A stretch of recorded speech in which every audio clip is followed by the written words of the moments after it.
All right, welcome back. Thank you so much for staying with us. You're watching AM Live NTV, just about 47 minutes past 6 a.m. Professor Naomi Damba, Senior Associate, Global Center for Policy and Strategy, Ahmed Ashi, Governance Expert, Policy Analyst, and Dr. Patrick Maluki, Chair of the Department of Diplomacy and International Studies from the University of Nairobi. Thank you, gentlemen, for having this conversation with us. President-elect Bola Tinubu was declared the winner of the Nigeria elections, the just concluded elections, taking over from Muhammadu Buhari. I want to get a sense of what you feel about the election, the just concluded election, you know, at least from a general perspective. Ahmed, let me begin with you. Well, I know you've watched that closely. What do you make of it? Well, I think it's a huge step backwards for the continent. I think that Nigeria is the sick man of Africa. Out of every 5 Africans, 1 is a Nigerian. The census tells us there are about 200 million. I think they're much more than that. They just can't count the people because there is something called a failing state in Nigeria. The levels of corruption since independence. Kenya will look like a storm in a teacup. The amount of money that Nigeria has received since independence is in the trillions of dollars. They have nothing to show for it. The reason why there's insecurity and Boko Haram and terrorism in Nigeria is because the majority of the people are living on $1 a day. They're poor, just as we are here in this country. And therefore, it's an insurrection against the Nigerian state. But it's a simple answer to the people of this country to explain that the state in Nigeria is just corrupt and that's why everything is wrong. That would be very simple.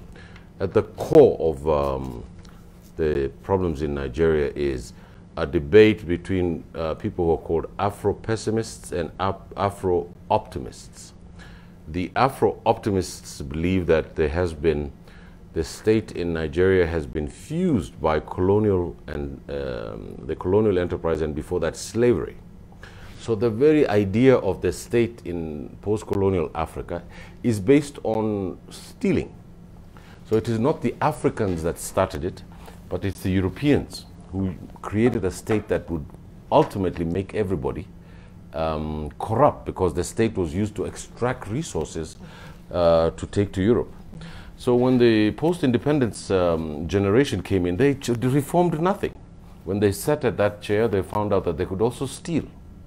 And it is not that Africans are children of a lesser god. No. If you're put in a position where there's no accountability, you will steal. Any human being will do that. But as long as you know there's accountability, that you'll go to jail, that your children will lose school fees, and that your family will be broken and they will cause you shame and etc., you will not steal.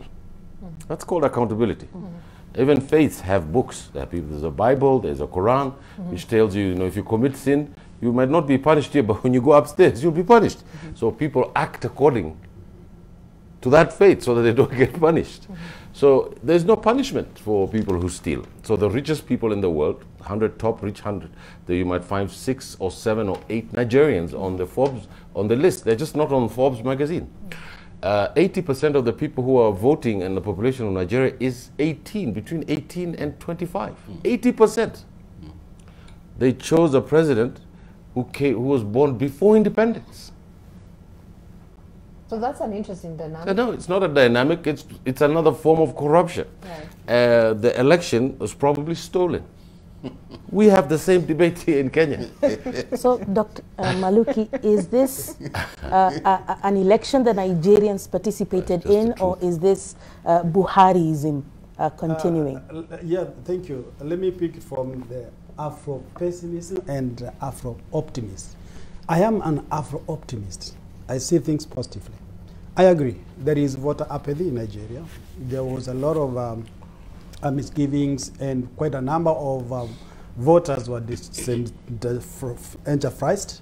However, I think the ability to conduct elections successfully and to have a well-declared winner, we've not seen anyone going to court, although they have promised to go to court. They have actually gone to court. They have gone to court, Right. yeah, which is also very, very legal and acceptable. And so I want to say that, yes, of course, not always well in Nigeria, but I want to commend the country for having held successful elections, despite the low turnout of the voters.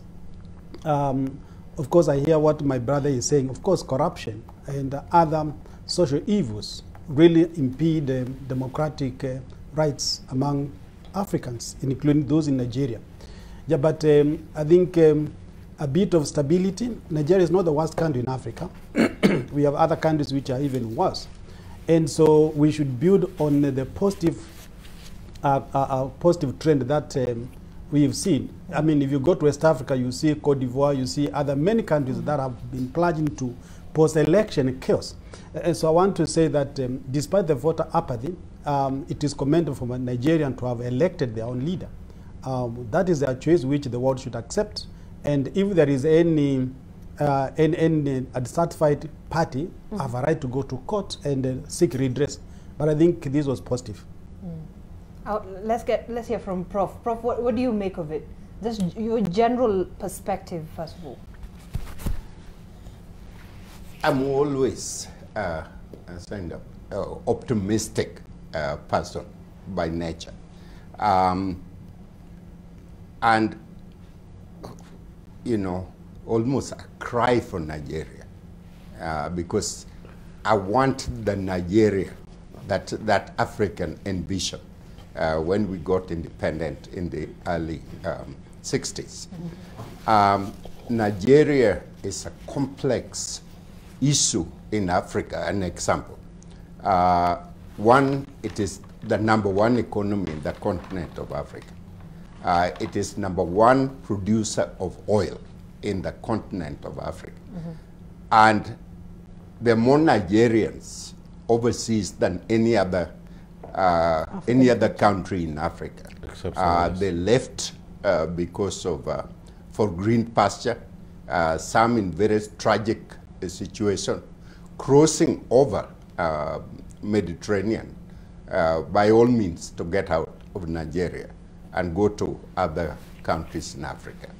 So you cannot understand the dynamic, the complex dynamic within this country, where #1, you are the largest economy, and #2, the ordinary person is seriously impacted by poverty. So there was a lot of optimism among young people that Hazi talked about. Over 10,000 registered to vote. And now, when it is all settled, they will say, you know, what was it for?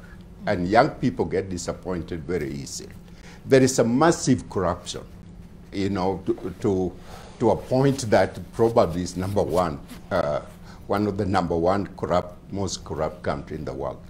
And there is a serious growing insecurity.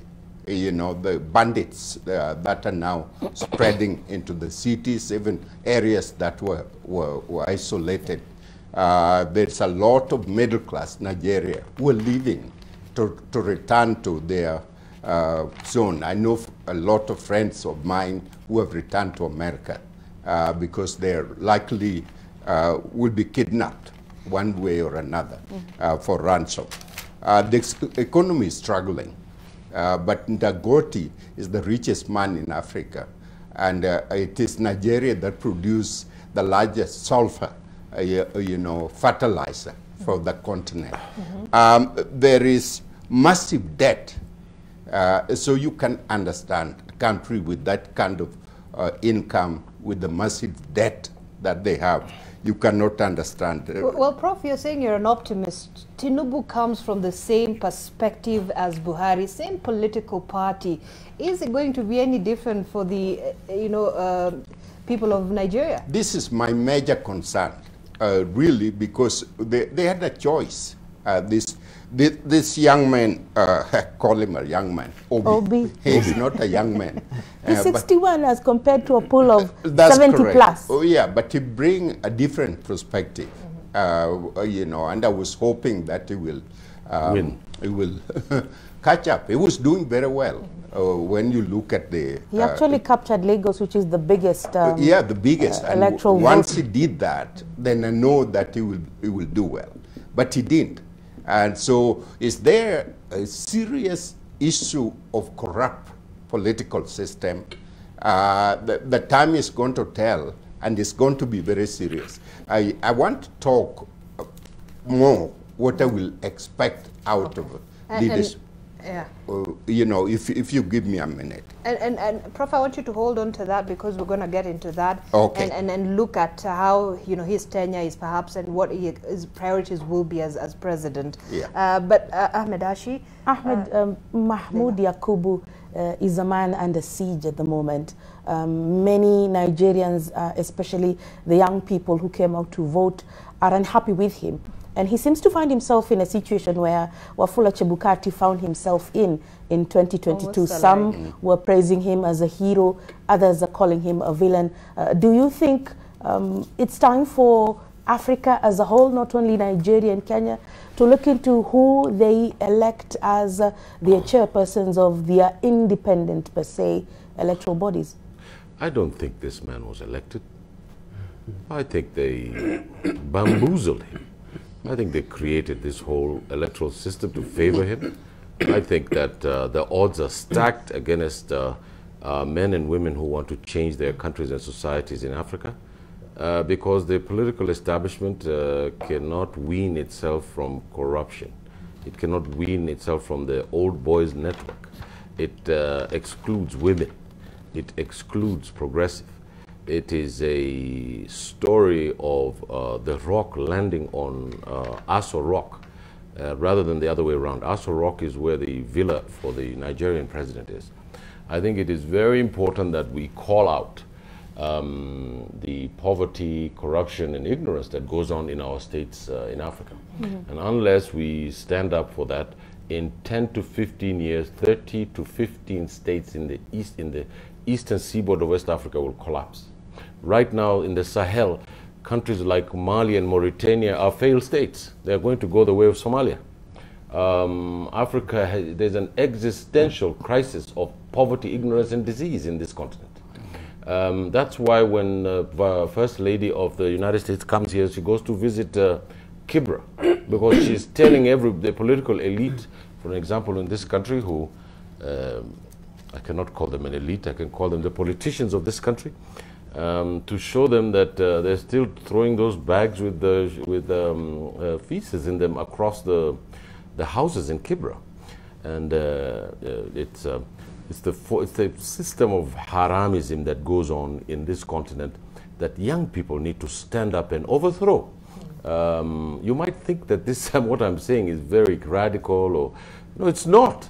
It's just the conditions in which 1.5 billion people are living in this continent, with a very small elite that is lording over them, that is exploiting them, that is causing bedlam in their societies. And I think that anybody who minces his words about this has a moral crisis, in my opinion. Because if you look at the country from the position of Karen or Aso Rock, instead of $1 a day for the whole population, where unemployments are at 60 and 70% in every state in this continent, then you're cheating everybody. Dr. Maluki, out of 93 million plus who were registered to vote in this election, about 27 million voted. Tinubu won with 8.7 million. His closest contender got 6.9, and Peter Obi got 6.1. Yesterday morning, in the early hours, he was hosting a Twitter space, and Nigerians from across the globe were ranting and saying how this vote has been stolen. Yes. But there's also a concern in Africa where majority of us vote online. We complain on Twitter, on Instagram, on social media, but not many of us are going out and standing there to vote. Where were these 50+ million people who could have changed this vote for Nigeria?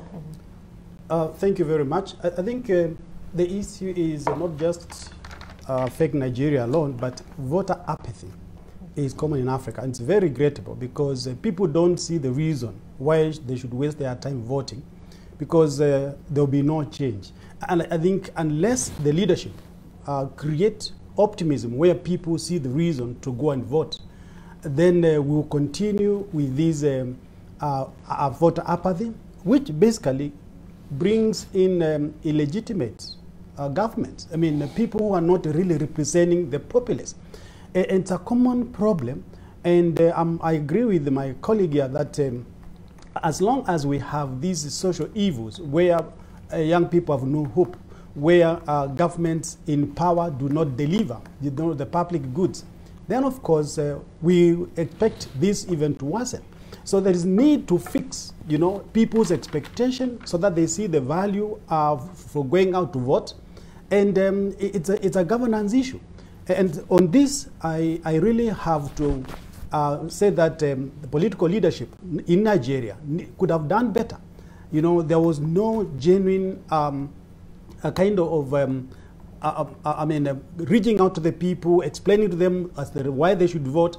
And of course, when they look at the past experience, what the government has been doing, then there was that mistrust. And the mistrust is very deep among the people, not just in Nigeria, but in Africa. And so this is a governance question, which needs to be fixed. It may not be, but it will not be done overnight, but it is already an indication that something is wrong, with regard to the way we govern our states and how people really feel about whoever is in power. So we need to have, a debate on this and see how we can raise people's hopes and expectations such that I voluntarily vote because I expect to see the benefits of when I'm going to elect. But also, this fixing elections has been a major concern. Whether we go to vote or not, we know who will win. And that already is a major drawback among young people, because the system in power normally, it organizes the system such that it knows how to actually get the position.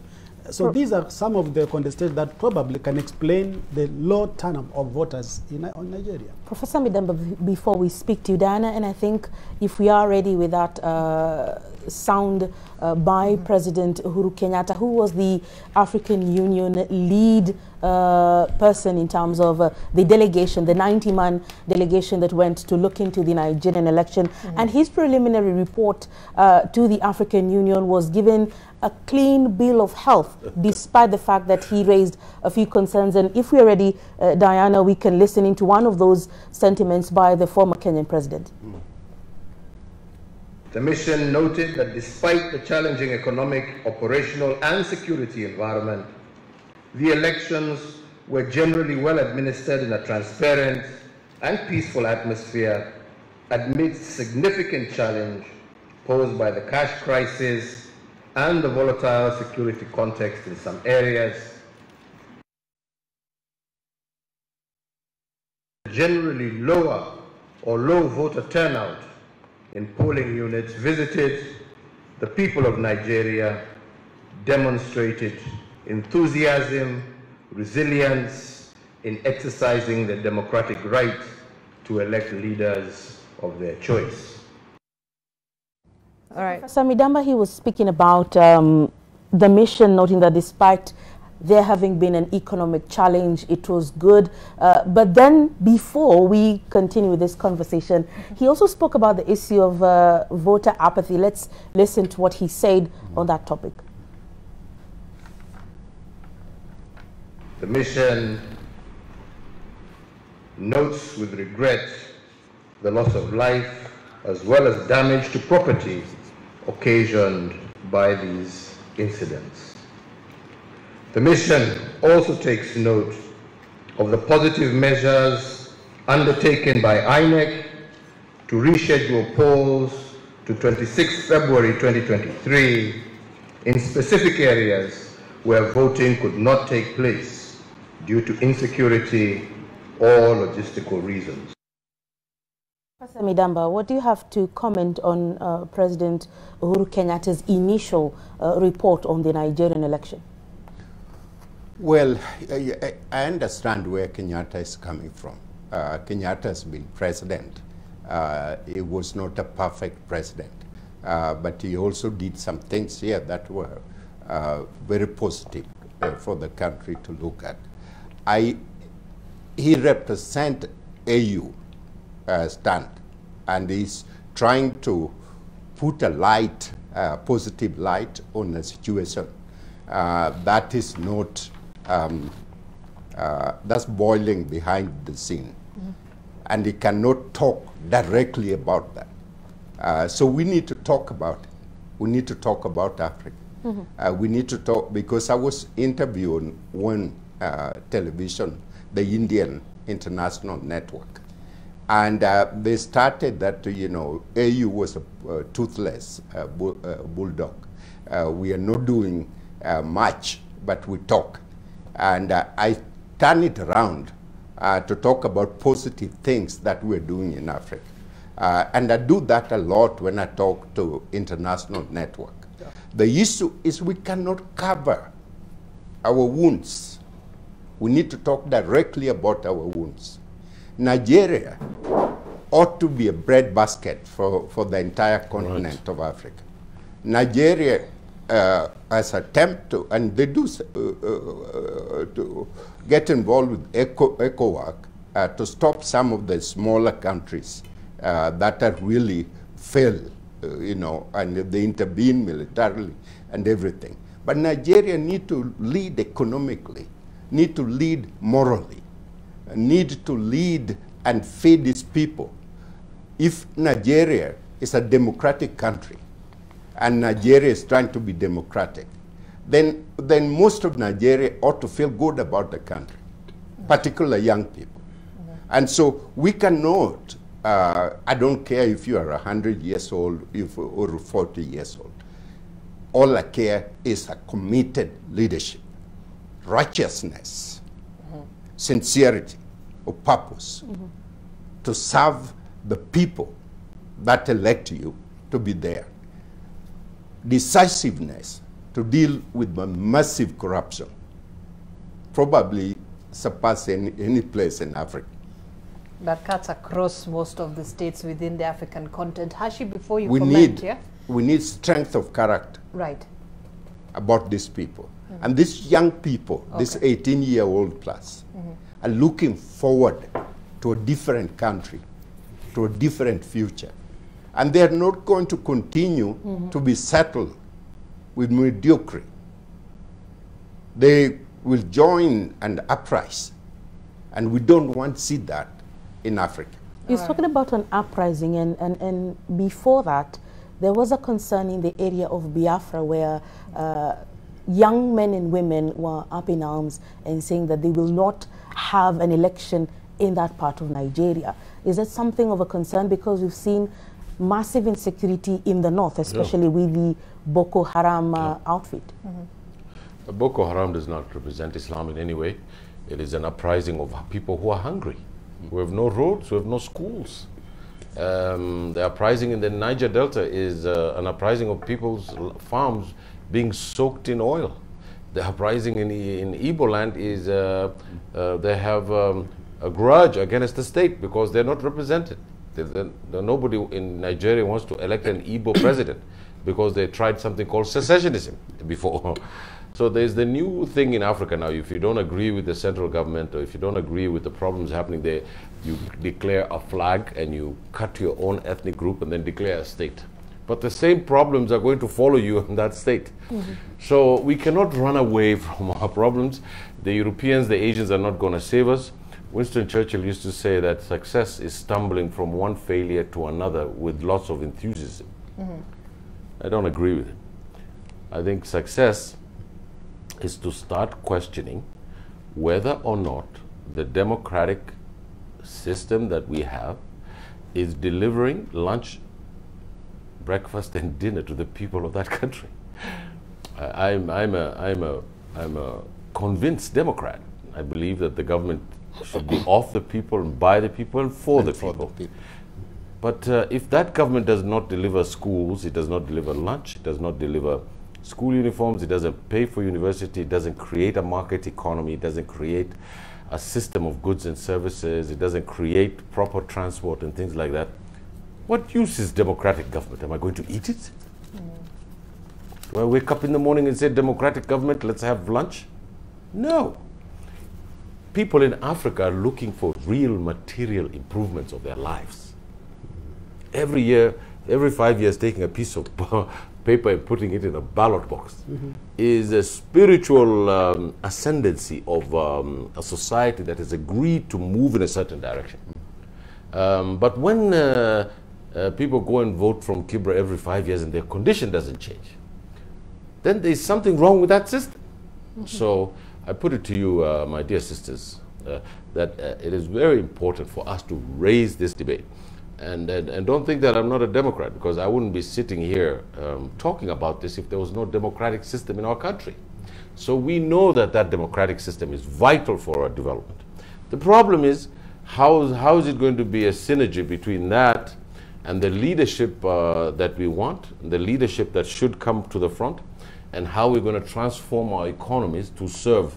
Now, instead of me being critical, I'm going to give an answer to those questions. So there's three things we can do. We can take a pipe and take it to a place called DRC. There's something called the Inga Dam, which every country in this region can put maybe $2 billion. And then we will take that pipe and drag it all over East Africa, and there will be electricity. Because if you go into the internet at night and look at Africa, it's dark. The rest of the world has got light. If we have electricity, I can open a Sandoz factory in Adi River, because the cost of production will go down. These are practical answers to our development. What we need to do is to finish the borders in this country, because Professor Midamba's cousin is up there in northern Uganda. It's called Alur. My doctor here, his cousins are across the border in Tanzania. There's the Wakambas in Tanzania. My cousins are over in Mogadishu, Abdullahi. Right. That's just the truth. We're all over. We're all over. So these borders that Colonel Lugard and all these other people created, just monkey business. For an example, I'll give you Mount Kilimanjaro was given to Queen Victoria's husband as a gift. Then they took the map of Kenya and they made a little bit of a scissor so that he could go into Tanzania, because the husband was German. So we have to overthrow this kind of stupidity. But look at it this way. Look. So we have an African Union, right? Yes. The lead who was leading the election mission in Nigeria, let's go back there, which was Mr. former Kenyatta. president, gave Mr. it a Kenyatta. clean bill, but on the other hand, immediately after his statement, we have the European Union saying observers yes. contradicting that, Yes. saying that election was not conducted in a Mr. transparent Kenyatta has been accused of atmosphere. stealing his own elections in Kenya. Yes. Look, we're looking at the Even the leadership Supreme of Court- the African Union. No, the leadership itself. of the African Union is Mr. Kenyatta, who was taken to court and was told that his own election was nonsense. What do you think he's going to say? That the elections were fair and free? He's part of the system. It's just a fact. Does it mean, Dr. Maluki, then Africa accepts mediocrity? I don't think so, but my question is, why are you believing the European Union more than African Union? I think that's a question that we need to also interrogate. The fact that Uhuru Kenyatta said that the election was okay, it needs to be examined. Was it true? Was it not true? Okay, we can actually go there and say, oh, this was not.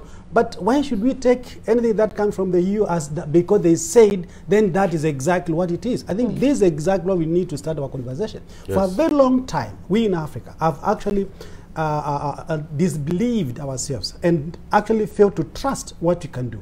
I'm not saying that the election in Nigeria was won correctly or not.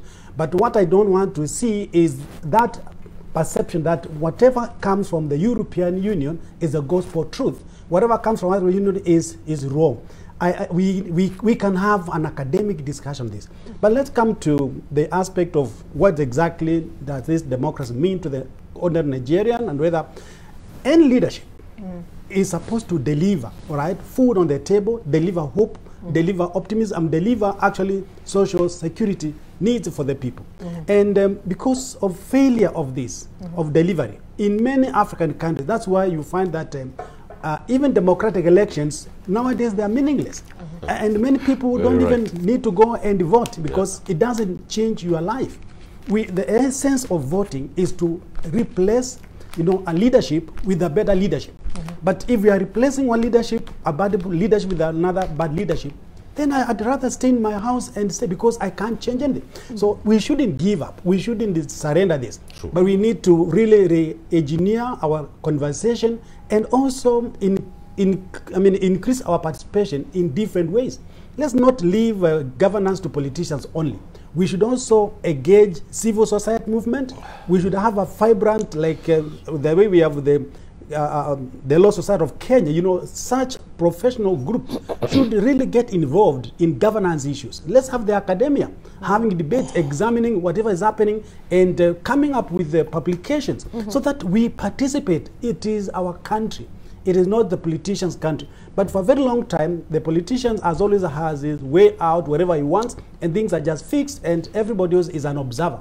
I think this is where we've gone wrong. We need to take ownership of what happens in our country, including Nigeria. Professor Midamba, another election is coming up in Africa, closer to Kenya, for example.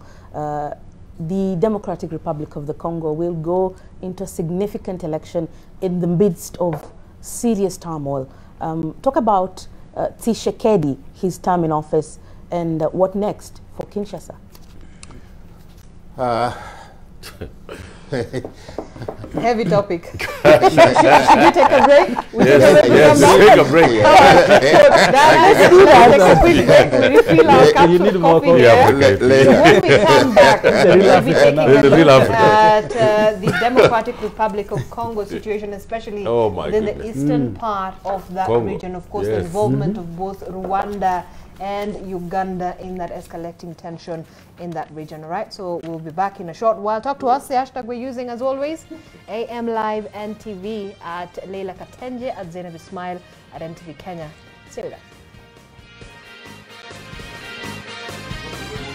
All right, thank you for staying with us. You're watching AM Live NTV, 22 minutes past 7 a.m. Leila, Before big we question, left, right? I threw everyone off board because I talked about an issue that is Quite bubbling under, and the Quite headline by the East African seems to capture things quite as serious as it comes.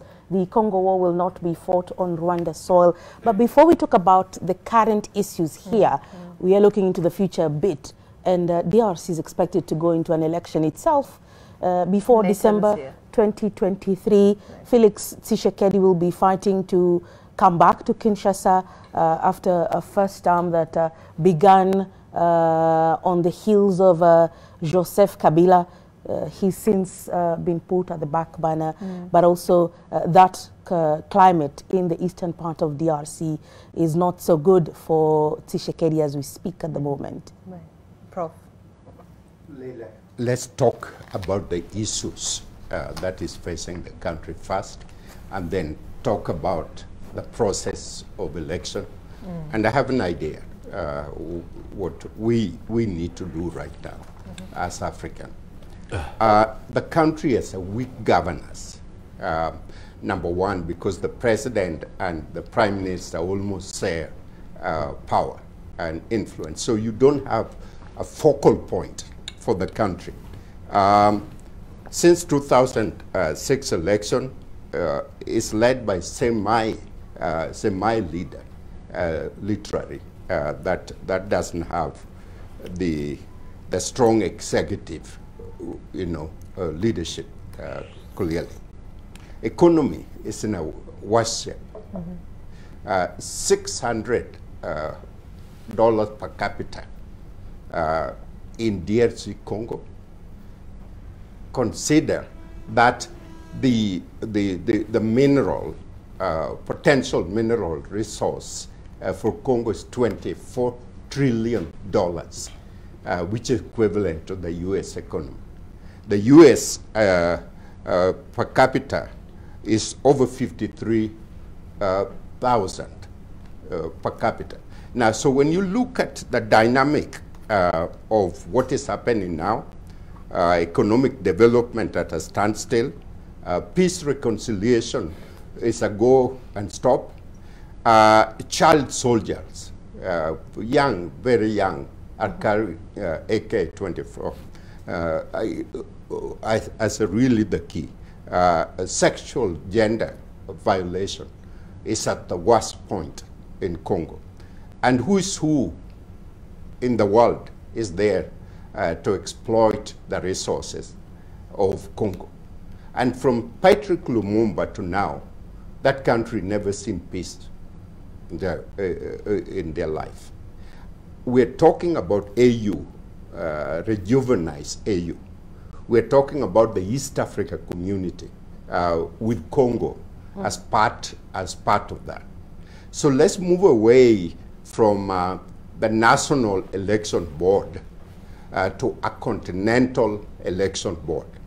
Selected top people like Lokan, as you were talking about, from academic, from all other areas, that will come in the country.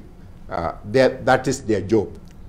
They are not part of the national, they don't have stake and interest in the country. But they are coming in under AU, supported by the regional body like East Africa Community and maybe some UN people. But focus on a clear election, because we must have a representative of the people. Lee Kuan Yew, and I always quote Lee Kuan Yew everywhere, because of the best example he left by the time he died. He said he had two choices. One is to become the richest, one of the richest men in the world, and be listed on Forbes magazine, or lift his people, lift his country up, so that his country will be the top 10 economy of the world. He achieved that, and he wrote a letter from his grave for the rest of the world to see. What is it that we cannot do that Singapore was able to do? Is the people going, the intention of going for election in Africa is not to represent the people, but it's a stomach. Yes. It's for me. And so long as it is for me, true, and so long as this is practiced, we cannot get excited about the upcoming election, because the upcoming election will be repeat of all other elections, and we'll be back right where we were. That's why Kagame is saying the fight over there next door will not be done in his country. But Kagame is now part of the East Africa community. He has a stake on what's going on in DRC Congo. And so he must be part and parcel of the solution for the East Africa and for Africa. That is where I'm coming from. So I just before I go into that, I want to agree with my friend on the left about the European Union. We should not believe the European Union. But we should hold the African Union to a higher standard. You know, we do not need to use the concept of Afrocentrism to wipe away that in the Garden of Africa we also brutally shot each other, killed each other. It was not a Garden of Eden. So the European Union has their standards. So I want my African standards to be better and not to accept the European standard. But the African Union standard is no good at all. That's the issue. The African Union is in Addis Ababa, where they make their discussions was paid by the Chinese government and built by it. Tigray province went under and there was a war which killed 700,000 people right under their nose. It took them a month or two before they started sending a shuttle diplomat. But we don't have the financial muscle that the European Union has. Okay, so we send $312 billion every year outside in transfers of money. Yes. Whose money is that? We have the money. This is the richest continent in the world. The DRC is the richest country in the world. Yes. If it is led properly and it has good politicians, it will feed all of Africa. It will produce electricity for all of Africa. It will build the transatlantic Indian Ocean railway from the Atlantic Ocean to the Indian Ocean. Yes, we can. The problem is we have the wrong leadership. Now, I told you from the very beginning that the entire debate about Africa is between the pessimists and the optimists. So the optimists, and I believe the three of us are optimists. The optimist wants to see the future. The pessimists say that we can't get over the past. They're wrong. We can get over the past because the international financial system is structured in such a way that Mama Karaoke in Kiambu cannot process her coffee and send it out to Starbucks for $5 a bag. They will need to stop exporting coffee. These are the problems of the DRC. The president of Rwanda, Mr. Kagame, believes that he is the best president that Africa has had in the last generation. I think he's right. But if he was the best president this continent has produced in a generation, and he has done the miracle of Rwanda, why is it that he wants to annex Eastern Congo? Do you know the growth model of Rwanda? It's based on taking minerals from Eastern Congo.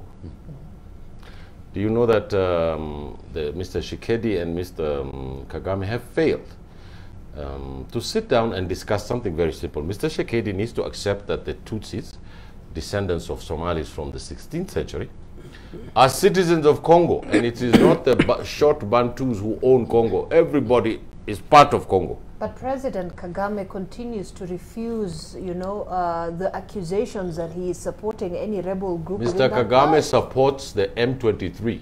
He arms it. But there has been no evidence. There is evidence. They found There bullets is. and helmets and shots, and these are Banyamulinges, they're Tutsis. He's supporting them. Why is he supporting them? Rwanda to ask has ourselves. categorically denied those allegations. They're lying. Even They're the just UN lying. report It's that not said true. so. No, it's a lie. But the fact is, the Tutsis lost 1 million people to genocide. That FDLR is the one that committed that genocide, and it went across to Congo.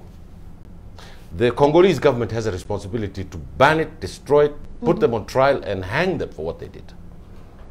And Mr. Kagame cannot go back to the Eastern Congo. And the citizens of Eastern Congo are Tutsis. They are there. That's their country. So Mr. Tshisekedi cannot say they are not part of Congo. It's nonsense. It is a kind of tribal low standards that bamboozles us from not moving forward.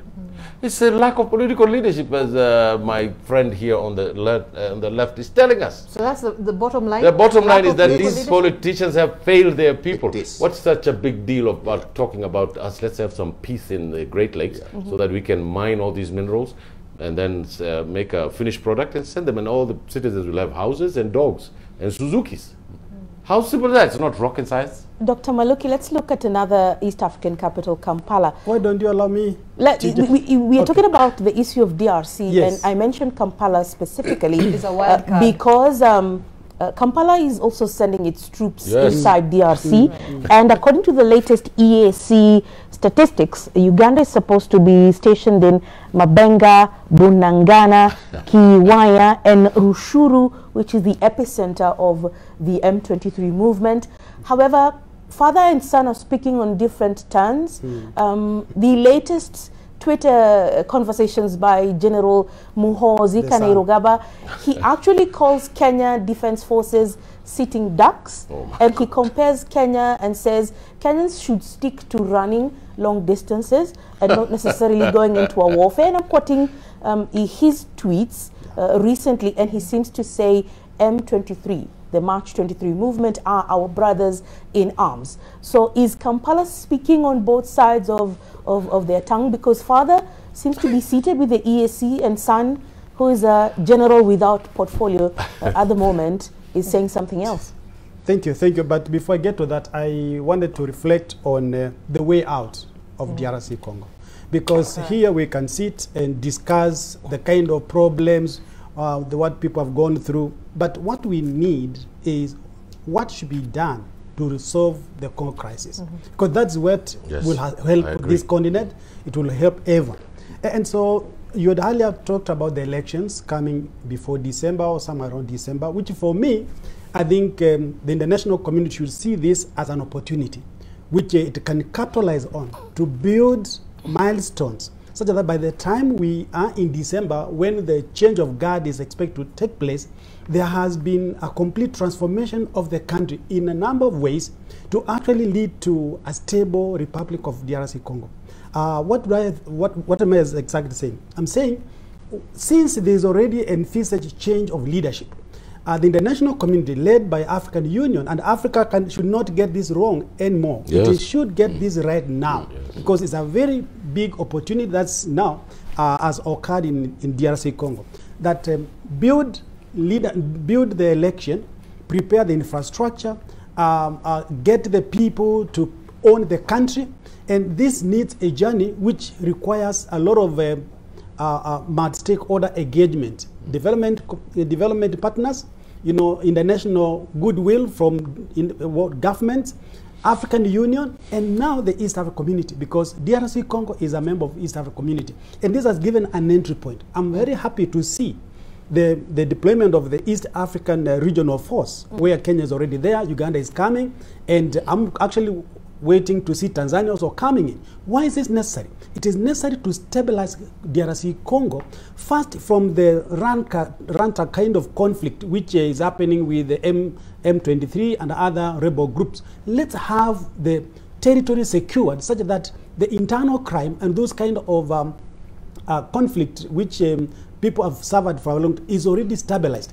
Now, once that happens, let's now get with the political engagement, the dialogue. I agree with my brother here about the stakeholders, including regional states, Kagame, Uganda, of course, Burundi is also there, quite a number, South Sudan. All of them have rebel groups in Congo because of the availability of free space in DRC Congo, lack of governance. But this requires political engagement. You're not going to use force to actually bring in any change in DRC Congo. The force that is there is supposed to be a stabilization force, just to react to necessary administrative and logistical issues to make sure that people have, daily life continue. But the real problem must be fixed politically, where leaders, including Ugandan president, Rwandan president, Burundi, Kenya, Tanzania, DRC Congo, can sit and then chart a way forward. Now, if this leadership is provided, then of course African Union should actually master the international goodwill, with a view to making sure that this internal contestation among the East African states, including DRC Congo, are solved. Because the history is very intricate, and believe you me, if we were to go back to history, we will not get any solution in DRC Congo. But we need to say this is where we are, and this is the roadmap that needs to be undertaken, so that by December, the internal conflict are stabilized, because already we have an intervention force that is able to ensure peace and security. There is political engagement of the leaders so that everybody lays their cards on the table, and we look at the bigger good of a stable DRC Congo.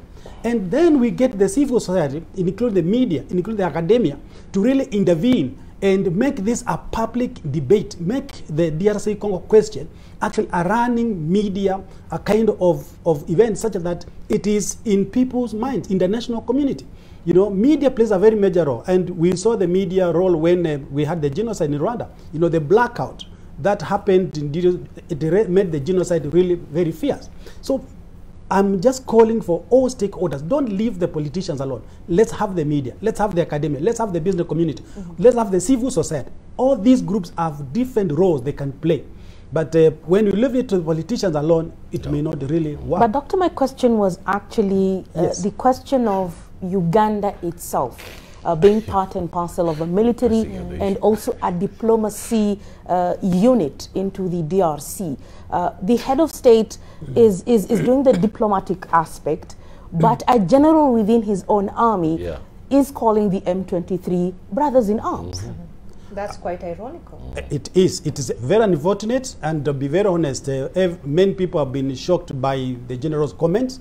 It's very undiplomatic, I think in the spirit of East African community, Kenya has actually ignored the general. And we have seen the head of state, Museveni, coming to apologize for all the kind of comments that have come from the general. But I think up to now, we have to really take cue of the head of state, because that is the voice of the state. So whatever happens beyond that, we will let the president of Uganda, Museveni, to manage his situations. We in Kenya also have our own problems, which we are trying to resolve, because you know where Uhuru stands and where Ruto stands, and all this is playing out in all these big... So let Kenya manage his problems, let Uganda manage, but let us not lose focus of the bigger good of a stable DRC Congo. Professor Midamba, we are asking ourselves to fix our own problems. EAC is doing that. President Uhuru Kenyatta is expected to host what we are calling Nairobi 4 in the eastern part of the Congo, a conversation he began at the tail end of his career as the president of Kenya. So many issues have happened after Nairobi 3 that was held here in Nairobi. Some of those concerns, the tensions between Kigali and Kinshasa, have since escalated, and the EAC has now fixed a timeline for the M23 to actually leave the territory that it has taken over in eastern Congo, surrounding Goma. And if you can just indulge me, their phase 1 was supposed to happen between 20th of February and 10th of March, the second 13th to 20th, and the third phase 23rd to 30th of March, where they were expected to move out of Rushuru, Kiwanja, and Bunagana. Do you think M23 will come to the table, considering they were not here in Nairobi 3? Leila, very tough questions, but the kind of things that we must head on. The complex issue we're talking about is about resource. That's why everyone is there. Uganda is selling more gold than Uganda produces. Where's that gold coming from? Same thing with Rwanda? Same thing with Rwanda, same thing with Burundi. And same thing with the international agencies and governments. Yeah. We are not sure when Wagner is going to come. China and Israel. Yes, correct. But Wagner may come anytime, and you know exactly what will happen. We have a stake for the entire continent of Africa. Hasi, my friend, talked about Inga Dam. We're talking about Renaissance Dam. That two components of a very desirable development in the continent of Africa, because at night the continent is dark, and the continent cannot be continue to work during the day and sleep at night. During the night. We have to have a 24 hours economy. He's right about and that means we need to have power and we need to have infrastructure development. Congo need to be taken as part of the East Africa community, such that Kagame has a stake, Tshisekedi has a stake, Kenya has a stake, everybody has a stake. And I think that it was Hasi that said the same thing. This M23 regional from Rwanda went there because they were escaping problem. What is wrong if they are settled in DRC Congo? They are settled as Congolese. They can serve in armed forces. They can be in whatever role that they need to play. Because the issue is, if you are going to shut them down, then what is the alternative? You will not tell them, go back to Rwanda. They will not return to Rwanda. So what is it a difference of ideology? Oh, the issue is like I was watching a number of really very struggling poor people who are crossed from Somalia into Kenya. All right. And they're going to this place temporarily. What is wrong if these people eventually move and settle in Kenya and become Kenya's citizen? That's the alternative. They are the East Africa community instead of putting them in camp. So we get that solved and now deal with the issue of governance. Yes. The leadership for the future of the resources and the goods and services we're solving. So I agree with Professor Midamba 100%. There is the undiscovered country.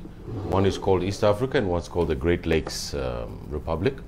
There should be movement of people, goods and services, one currency, shared sovereignty and all these things. That's the solution to the problem.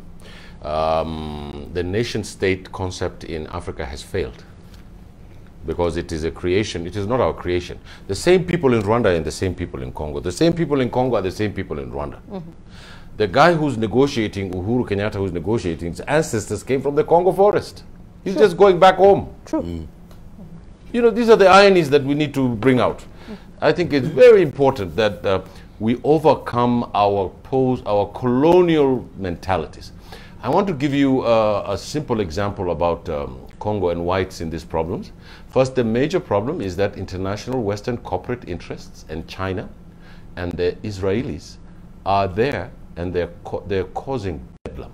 Those are the #1 problem there. It's not even us. So these corporate groups between China, the Western Europe, and the Israelis are the ones that are looting the DRC. That's number one. Second, the second level of looters are Rwanda and Uganda. Those are the second tier looters. The third is the political incompetence of the leaders of the DRC, who have sold their people for a pittance, you know, for Rumba and a few good suits. It's terrible. And lastly, Rumba is a huge yes, but it's export. Rumba should be there in people who are not hungry. Then you can dance. When you're hungry, what are you dancing for? So finally, there's also the past. Do you know in Belgium they sell chocolates with hands like this? It's a favorite chocolate. It's in remembrance of King Leopold. Do you know why they have those hands, chocolate hands? They used to chop off. Because they used to chop off the hands of little children. Oh God. Do you know how many? Do you have heard of the Holocaust in Germany of the Jews? 6 million, right? 10 million died in Congo under that king's. It was his own private property. Do you know President Eisenhower signed an executive order to kill Patrice Lumumba? Do you know what they did with him? They took sulfuric acid after they shot him, and they took his tooth as a trophy to Belgium. They just brought it back. Africans need to wake up. Yes. They need to wake up. Yeah. They need to really wake up and see the truth, because nobody's going to save us. We have to save ourselves. Yes. And if we continue to be the messenger boys for France and Belgium and the US and their friends here, and we oppress our own people who are unemployed, destitute, ignorant, and without schools, what is going to happen is going to be a political insurrection that's going to cause state failure across Africa. Okay, thank you. Because we have about 7 minutes to go, I want us to move on from that topic to something that is happening here in the country and something that might have some diplomatic repercussions to it. Just the other day, there was we saw some traders here from Gikomba, Nyamakima. And I've never seen so many Kenyans demonstrate against a country. Right, like protesting against the China Square. Yes. This is a retailer from China who came up and set up shop here in Kenya. And of course they're saying that this retailer is running them out of business. Now, yesterday we had a statement from the Chinese embassy in Kenya. I'd like us to just put that statement, we can get it, Diana, there. It says the embassy has taken note of the recent situation on the issue of China Square and would like to reiterate that the embassy supports deepening trade and investment cooperation between China and Kenya and supports Chinese enterprises and Chinese citizens in conducting business in accordance with Kenyan laws and regulations. At the same time, we hope that the Kenyan government will protect the legitimate rights and interests of Chinese enterprises and Chinese citizens and create an inclusive and friendly business environment so as to better promote China-Kenya practical cooperation and bring benefit to our two countries and two peoples. Dr. Maluki, look, we have there's already a bilateral relationship between Kenya and China, long-standing one. And then now we're seeing this. Are you, do you foresee by any chance any diplomatic issue that may arise from what is happening currently as you make your final remarks? Thank you very much. I have interacted with the Chinese embassy in a number of capacities, in my capacity as a lecturer in diplomacy. And I respect and support trade between countries. Bilateral trade between Kenya and China is very vibrant. It is necessary, and I'm happy that it is progressing. However, there are some areas that we need to really think, and especially when it comes to retail trade. In my own view, I think there are areas that should be left for the local business traders to actually master their skills and to really take charge of local enterprises. I would be hesitant to have an agreement between the two governments of Kenya and China where we find huge and strong enterprises from China will come to Kenya and actually invest in the very retail area where poor Kenyans are trying to make their living. And this is how I see the China Square kind of discussion. That China has way big areas to invest in infrastructure. They have built our mega roads. They have built even dams. They have built our sports ground. These are things that are beyond Kenyan entrepreneurs. But when it comes to the real local businesses, you know, trade specifically, I think the two governments need to come to an understanding that yes, there will be business, but business should be of this nature. But unfortunately, I think what is happening between Kenya and China, it is the Chinese is it's like a compact. You know, we come with everything, big and small. But that kind of approach will disadvantage many Kenyans because we cannot compete with Chinese retailers. Of course, there are some advantages, and I saw people talking about maybe the low prices of the goods, but that basically will move a lot of Kenyans out of business. So let's agree on the levels in which a Kenyan Chinese trade should be operated on, and then leave other areas where Kenyans actually should take charge. And that's a good place to leave it at. Professor Midamba, in the shortest time possible, do you agree with the Trade CS MK that Kenyans should be left to sell their wares in peace? And do you think this could be seen as a sort of xenophobic, if I may? There have been concerns that there are undertones of xenophobia in some of those statements. Leila, let me start by saying Chairman Xi Jinping is not Mao Zedong. Africans are reflecting the role that Mao Zedong played and the support that he gave to Africa. I'm saying this with confidence because I spent 7 months at University of Pudong studying the leadership, Chinese leadership, and their relationship with Africa in the future. Mao Zedong envisioned a relationship where they're creating capacity for Africans, such that Africans can be able to master and control their environment and trade with the world on a competitive basis. Xi Jinping is looking at opportunity to move China up so that China can become a superpower fighting with the US. The same thing with Russia. And therefore, when Chinese start selling toothpicks in Kenya, when they start competing for small-scale construction, when they're moving in the villages and competing with the village people, and they have opportunity to get huge government subsidy, they're not trading with the local person who goes in to borrow 5,000 and they cannot do it because they don't have support. The trade is in balance. And from construction to goods and wear, to toothpaste, to everything. So what is Kenya but going to do? But isn't it a free market? No. Let me hear from Asha.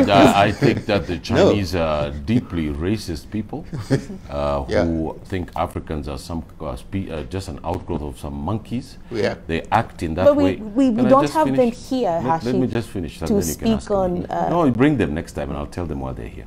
I think Mr. Kuria is right. Those traders are right.